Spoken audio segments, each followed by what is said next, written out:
ವಾತ್ಸಲ್ಯ ಇಲ್ಲ, ತಂದೆ ಪ್ರೀತಿ ಇಲ್ಲ, ಮನೆಯವ್ರ ಪ್ರೀತಿ ಅಂತೂ ಇಲ್ವೇ ಇಲ್ಲ.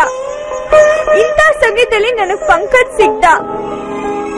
ನಾನ್ ಯಾವ್ದನ್ನ ಹಂಬಲಿಸ್ತಾ ಇದ್ನೋ ಅದೆಲ್ಲ ನನಗ್ ಅವನಿಂದ ಸಿಕ್ತು. ಇದ್ರಲ್ಲಿ ಪಂಕಜ್ದೇನಪ್ಪ ತಪ್ಪು? ನಾನ್ ಕಣ್ಣೀರ್ ಹಾಕ್ಬಾರ್ದು ಅಂತ ಅವನ್ ಬಯಸ್ದ. ಇದ್ರಲ್ಲಿ ಅವನ್ದೇನಪ್ಪ ತಪ್ಪಿದೆ? ನಾನ್ ನಿನ್ನ ನೋಡ್ಬೇಕು, ನನ್ ಮನ್ಸಿನಲ್ಲಿರೋ ದುಃಖನೆಲ್ಲ ನಿನ್ನ ಹತ್ರ ಹೇಳ್ಕೋಬೇಕು ಅಂತ ಕಾಶ್ಮೀರಕ್ಕೆ ಹೊರಟೆ. ನಾನೊಬ್ಳೆ ಹೋಗ್ತಾ ಇದೀನಲ್ಲ ಅಂತ ಅವನು ನನ್ ಜೊತೆಗ್ ಬಂದ. ಇದ್ರಲ್ಲಿ ಅವನ್ದೇನಪ್ಪ ಇದೆ ತಪ್ಪು? ಯಾವ ತಪ್ಪು ಮಾಡ್ದಿರೋ ನನ್ ಪಂಕಜ್ಗೆ ಹುಚ್ಚನಾಗಿ ಹೊಡ್ದಂಗ್ ಹೊಡ್ದ್ಯಲ್ಲಪ್ಪ, ಇದ್ಯಾವ್ ನ್ಯಾಯ? ಅಪ್ಪ, ನಿನ್ ಮನ್ಸ್ ನೋಯಿಸ್ಬಾರ್ದು ಅಂತ ನಾನು ಅವನ್ನ ದೂರ ಮಾಡ್ದೆ, ಆದ್ರೆ ಖಂಡಿತ ಅವನನ್ ಮರ್ತು ನಾನ್ ಬದುಕಿರಲ್ಲ.